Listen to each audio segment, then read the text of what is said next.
Live दृश्य आपण पाहतोय मुंबईच्या ऑरेंज गेट ते ऑरेंज गेटच्या परिसरातली दृश्य आहेत। खरं तर मुख्यमंत्री देवेंद्र फडणवीस यांच्या हस्ते आज भूमिगत कामाचं सुरुवात केली जाते, उद्घाटन केलं जातं। या कार्यक्रमासाठी मुख्यमंत्री देवेंद्र फडणवीस, उपमुख्यमंत्री एकनाथ शिंदे, मंत्री मंगलप्रभात लोढा आणि सोबतच विधानसभा अध्यक्ष राहुल नार्वेकर सुद्धा उपस्थित आहेत। ऑरेंज गेट ते मरीन ड्राईव्ह दुहेरी बोगद्याचा प्रकल्प आणि या प्रकल्पाशी निगडीत एका कामाच्या शुभारंभासाठी मुख्यमंत्री देवेंद्र फडणवीस हे या कार्यक्रमाला उपस्थित राहिलेत। मुंबईतील सर्वात मोठा असा हा भुयारी रस्ता असणार आहे। 9.2 किलोमीटर अशी या भुयारी रस्त्याची एकूण लांबी आहे। 6.5 किलोमीटर दुहेरी टनेल, 40 मीटर खोल असा हा बोगदा असणार आहे। समुद्र किनाऱ्याच्या खाली सुरक्षित उंची या बोगद्याची असते।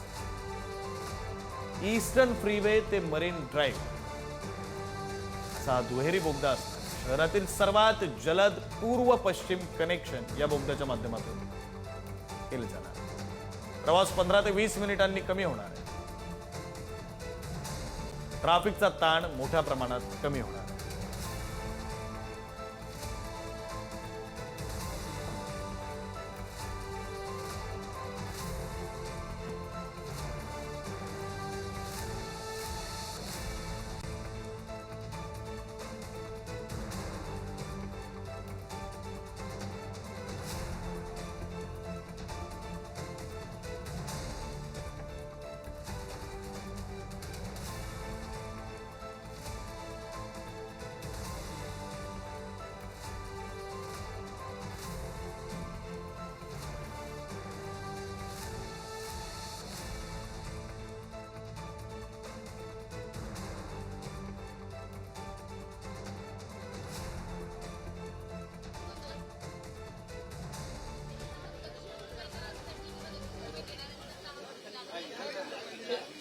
आजचा orange gate tunnel launching shaft आज आपण सुरू केलेला आहे आणि जी टीबीएम आहे ती आपण लॉन्च केलेली आहे।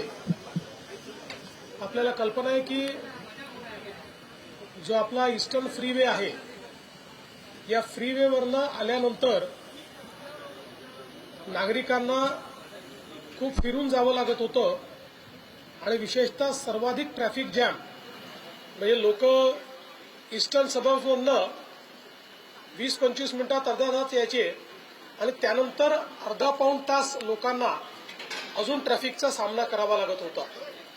त्याचसोबत आपण जो नवी मुंबईचा एअरपोर्ट तयार केलाय त्याच्याकडे जाण्याकरता दक्षिण मुंबईतले लोक किंवा वेस्टर्न सबर्ब्सचे लोक यांच्याकरताही एक प्रकारे खूप लांबचा पल्ला त्याच्यामध्ये त्यांना गाठावा लागत होता आणि म्हणूनच हा जो काही ऑरेंज गेट टनेल आहे याची संकल्पना करण्यात आली आहे।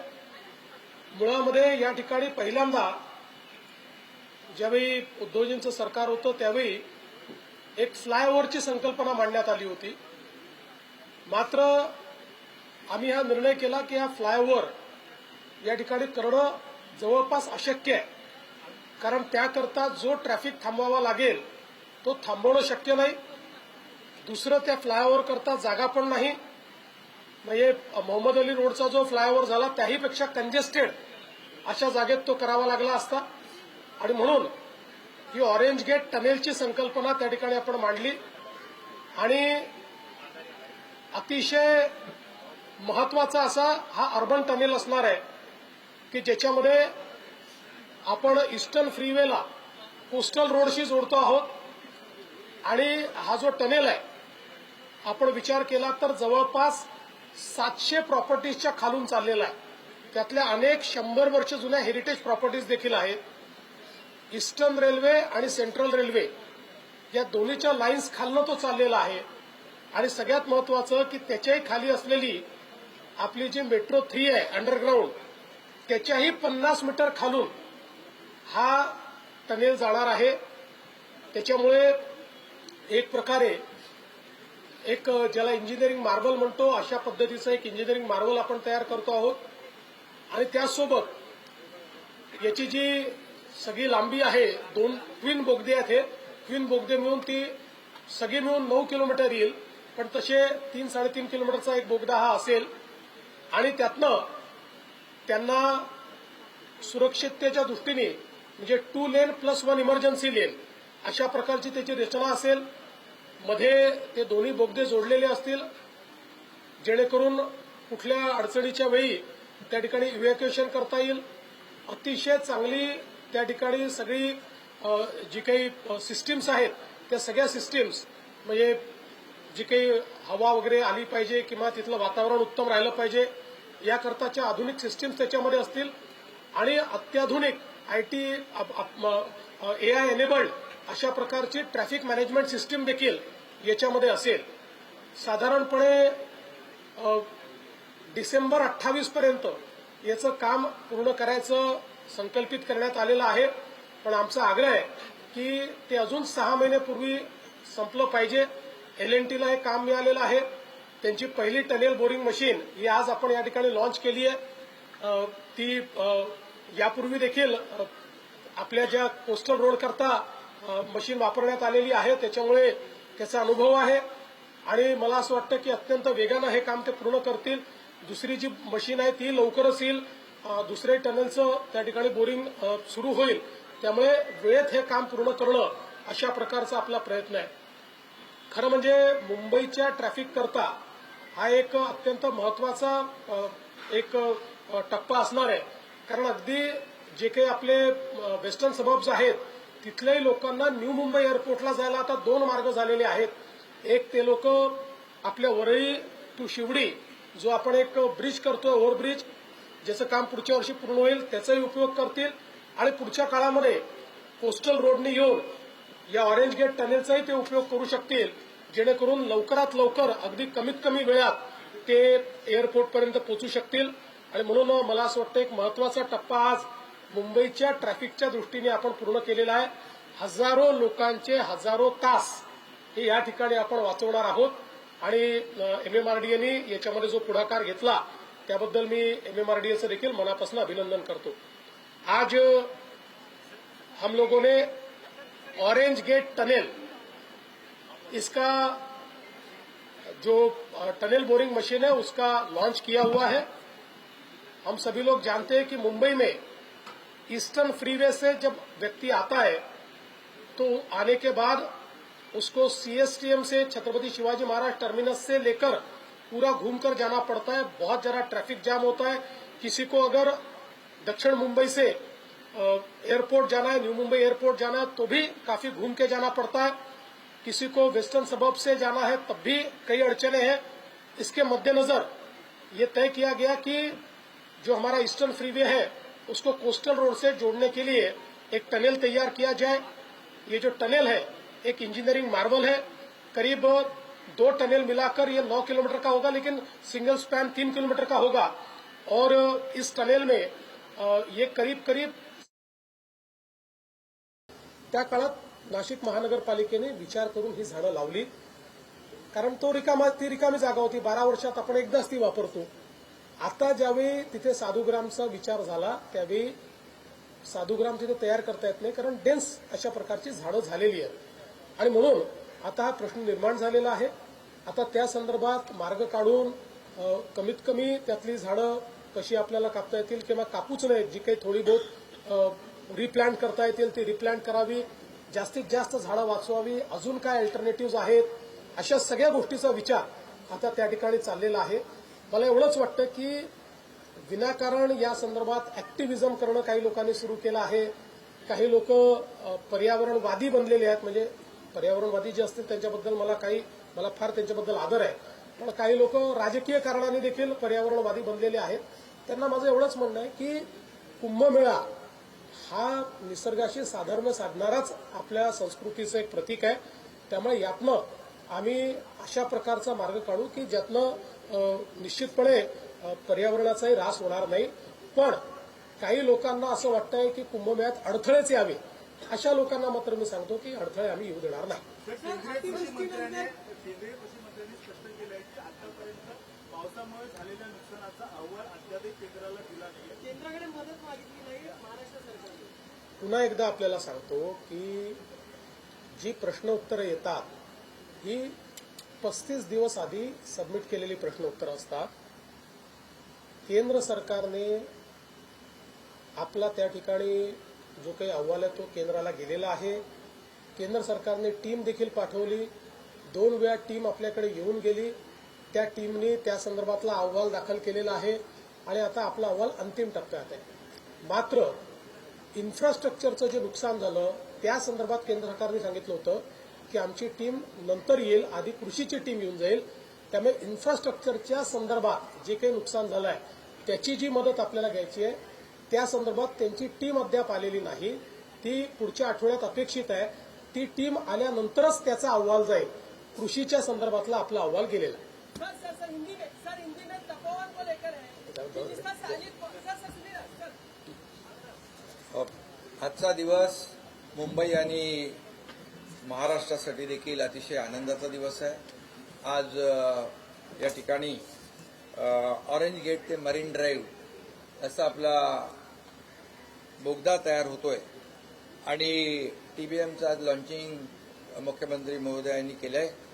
खऱ्या अर्थाने आपण अटल सेतूवरून आलो, ठाण्यावरून आलो, नव्या मुंबईवरून आलो की इकडे फ्रीवेच्या लँडिंग जवळ आपण सगळी ट्रॅफिक जाम व्हायची आणि त्यामुळे गेल्याच वर्षी झालेला अटल सेतू आणि प्रधानमंत्री महोदयांनी केलेलं त्याचं उद्घाटन, ती ट्रॅफिक इकडे आता येते आणि त्यामुळे ही ट्रॅफिक या ऑरेंज गेट ते मरीन ड्राईव्ह मुळे, या टनेलमुळे पूर्णपणे डिकंजेस्ट होईल आणि आपण marine drive, Churchgate, coastal road या सगळ्याकडे जाणारी जी वाहतूक आहे त्याला बराच वेळ लागायचा आणि ट्रॅफिक जाम व्हायची आणि त्यातून सगळ्या मुंबईकरांची सुटका होणार आहे. साऊथ मुंबईची देखील ट्रॅफिक कमी होईल आणि ईस्ट आणि वेस्ट हे एकमेकाला जोडलं जाईल. त्यामुळे हजारो लाखो मुंबईकरांना त्याचा दिलासा मिळेल. जसं मेट्रो 3 आपण केलं, मेट्रो 2A केलं, मेट्रो 7 केलं, एक एक टप्पा आपण पुढे जातोय आणि त्यामुळे देखील आणि ही खालून आपल्या जसं मुख्यमंत्री महोदयांनी सांगितलं की हा सर्व प्रकल्प जो आहे अगदी मेट्रो 3च्या खालून पण जातोय. त्यामुळे हा अतिशय आधुनिक पद्धतीचा हा टनेल आहे आणि मला वाटतं आपला कोस्टलला हात वापरला आणि ते काय त्याचं नाव मावळा होता, मावळा.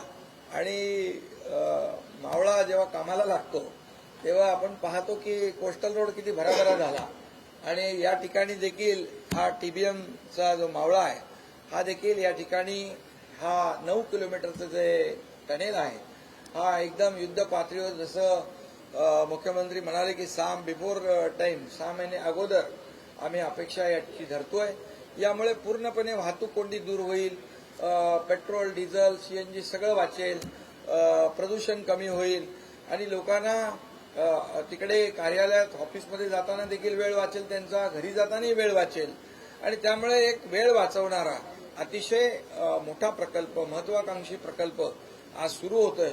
यामुळे मुंबईकडे देखील, वेस्टर्न मुंबईकडे जाताना आणि नवी मुंबई एअरपोर्टकडे जाताना देखील याचा फायदा होईल आणि लोकांचा खूप वेळ वाचेल आणि त्यामुळे हा अतिशय महत्वाकांक्षी गेम चेंजर प्रकल्प म्हटलं तर वावगं ठरणार नाही. शेवटी आम्ही जे 3.5 वर्षामध्ये या मुंबईसाठी केलेले प्रकल्प आपल्या समोर आहे आणि आता हा देखील प्रकल्प आपल्या समोर आहे. त्यामुळे आता आमचा पाय ब्रेकवर नसतो, आमचा सतत पाय एक्सलेटरवर असतो आणि म्हणून कामाच्या, विकासाच्या एक्सलेटर आम्ही दाबत असतो. यापूर्वी जसं मुख्यमंत्री म्हणाले की यापूर्वीच्या सरकारमध्ये सगळ्याच ब्रेक लावून ठेवला होता, तो ब्रेक आम्ही काढून टाकला आणि एक्सलेटरवर पाय ठेवलेला आहे. त्यामुळे या मुंबईसाठी जे जे काही करायचं, ज्या विकासासाठी जे करायचं, ट्रॅफिक कमी करण्यासाठी जे करायचं, ईस्टर्नची ट्रॅफिक, वेस्टर्नची ट्रॅफिक, हे मुंबईकरांना मोठा जो काही त्रास आहे तो ट्रॅफिकचा आहे आणि त्यामधून या ठिकाणी आपण भूमिगत हा टनेल करतोय. त्यामुळे वरून ट्रॅफिक जाते आहे, फ्लायओव्हरवरून ट्रॅफिक जाते आहे. आता टनेलमधून देखील मुंबईकरांना आपल्याला प्रवास करता येईल. जसं आपण कोस्टलचा एक टनेल पाहिला आणि आपण विकसित देखील टनेलचा जे काही आम्ही प्रकल्प करतोय MMRDAच्या माध्यमातून, त्यामुळे आता जमिनी खालून देखील वाहतूक कोंडी दूर करण्याचा हा एक मोठा प्रकल्प, मोठा प्रयोग आहे. आणि म्हणून मी MMRDAचे सर्व अधिकारी आणि त्यांचे सर्व कर्मचारी, त्यांचे सर्व इंजिनियर्स आणि L&T या सगळ्यांचं मनापासून मी अभिनंदन करतो. अतिशय उत्तम हा प्रकल्प हा सुरू होईल आणि एक मगाशी म्हटल्याप्रमाणे इंजिनिअरिंग मार्वल खऱ्या अर्थाने या प्रकल्पातून आपल्याला पाहायला मिळेल की मुंबईत देखील अशा प्रकारचे प्रकल्प जे आपण फक्त परदेशात पाहत होतो ते प्रकल्प मुंबईमध्ये होत आहेत. याचा सगळ्यांनाच आनंद आहे, आम्हालाही अभिमान आहे. आणि म्हणून मी यासाठी जे काही सर्व सहकार्य करतायत, ज्यांचं योगदान यामध्ये होणार आहे, या सगळ्यांचं मनापासून अभिनंदन.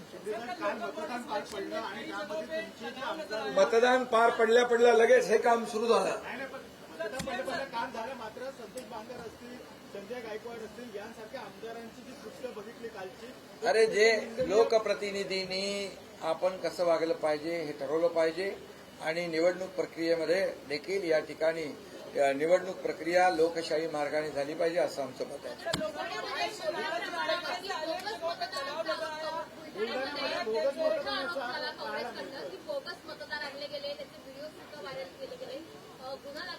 आता काँग्रेस होती कुठे? प्रचारात तर दिसलीच नाही. त्यांनी तर आता पराभव मान्य केला, त्यांच्या पायाखालची वाळू घसरली, म्हणून आता फक्त कारणं शोधतात. बोगस मतदान, हे मतदान. ठीक आहे, मला त्याच्यावर काय बोलायचं नाही आता. परंतु एकच आहे की काम करणारे लोक ज्यांनी काम केलं ते आम्ही सर्वजण फील्डवर होतो, पण महाविकास आघाडी कुठे दिसत नव्हती. ठीक आहे, आता काय दिसतंय इकडे? आता काय म्हणजे काय काम नसलं तरी फक्त हसत राहायचं असं काय? अरे तुम्ही सगळे प्रश्न तुमचे, उत्तर तुमची, पतंग पण तुम्हीच उडवता. देखिए तपोवन के संदर्भ में मेरा मत, शिंदे जी का मत, अजित पवार जी का मत और सरकार का भी मत यही है कि झाड़ों को काटना ठीक नहीं है, कम से कम झाड़ उसमें से कटने चाहिए. लेकिन इसकी वास्तविकता भी हम लोगों को समझ लेनी पड़ेगी कि महानगर पालिका ने यह निर्णय क्यों लिया. तो प्रयागराज का जो कुंभ मेला होता है उसके लिए कुल 15,000 हेक्टेयर जगह है. यहाँ पर जो कुंभ मेला होता है और जो साधुग्राम नासिक में हमारा लगता है उसमें 300-350 एकड़ जगह है. इसलिए नासिक चूंकि एक ऐसा शहर है कि जहाँ हमारा रामकुंड भी बिल्कुल शहर के बीचों बीच आता है और उसके पास ये साधुग्राम हमको करना है, उस दृष्टि से वहाँ दूसरी जगह भी नहीं है. और अगर इस जगह के आप 2015-16 के गूगल इमेजरी देखेंगे तो आपको ये झाड़ नजर नहीं आते. ये झाड़ मूल रूप से जो लगे हुए हैं, ये जिस समय 50 करोड़ की झाड़ लगाने की मुहिम हमारी पिछली सरकार में हुई थी, उस समय महानगर पालिका ने निर्णय किया कि ये 12 साल जगह खाली रहती है, तो खाली जगह थी तो वहां पर उन्होंने पेड़ लगाए. बहुत अच्छा काम महानगर पालिका ने भी उस समय किया, पेड़ लगाना अच्छी बात थी. लेकिन अब जिस समय साधुग्राम बनाने का समय आया तो ध्यान में आया कि वो पेड़ों के कारण वहां पर साधुग्राम बनाना कठिन है. इसलिए उन्होंने फिर पेड़ों को काटने का निर्णय किया. लेकिन हम लोगों ने भी उनको एडवाइस किया और हमको भी ऐसा लगता है कि इतने बड़े पैमाने पर पेड़ काटना उचित नहीं है. इसलिए हम प्रयास करेंगे कि इसको कम से कम कैसे करें और काटने की जरूरत न पड़े. अभी हम लोग जो बिल्कुल बेयर मिनिमम जो पेड़ हम लोगों को रिलोकेट करने हैं उसको आज आप प्लग आउट करके हम रिलोकेट कर सकते हैं. तो उस प्रकार से सेम सॉइल में भी हम लोग उसको रिलोकेट कर पाएंगे. तो उस प्रकार से उन्होंने प्रयास करना चाहिए. कंसल्टेंट्स को जो इस क्षेत्र में बोटनिस्ट जो है या फॉरेस्ट विभाग के जो लोग हैं इनसे कंसल्ट करना चाहिए. इस प्रकार से हम लोगों ने उनको कहा हुआ है. मेरा इतना ही कहना है कि इस पर जो राजनीति हो रही है वो राजनीति बहुत गलत है, क्योंकि कुंभ मेला एक हमारी बहुत ही प्राचीन ऐसी सनातन परंपरा है. और कुंभ मेला ये एक प्रकार से हमारा जो एक पर्यावरण के साथ, निसर्ग के साथ हमारा एक जो रिश्ता है, इस रिश्ते को व्याख्यात करने वाला है. इसलिए कोई नहीं चाहेगा कि कुंभ मेले में हम पर्यावरण का ह्रास करें. उल्टा इस कुंभ मेले के निमित्त से हम लोगों ने क्लीन गोदावरी कार्यक्रम हाथ में लिया है और गोदावरी को पूरा साफ हम लोग कर रहे हैं, प्लांटेशन बड़े पैमाने पर कर रहे हैं। तो मुझे लगता है कि इसमें राजनीतिकरण नहीं होना चाहिए। जो आवश्यक है वो किया जाएगा, लेकिन अनावश्यक किसी को भी पेड़ काटने नहीं दिए जाएंगे। लोकल बॉडी इलेक्शन में जो तनाव खासकर नजर आया, इस तरह के राजनीतिक समीकरण थे, बीजेपी राष्ट्रवादी से या शिंदे राष्ट्रवादी से लड़ता हुआ नजर आया।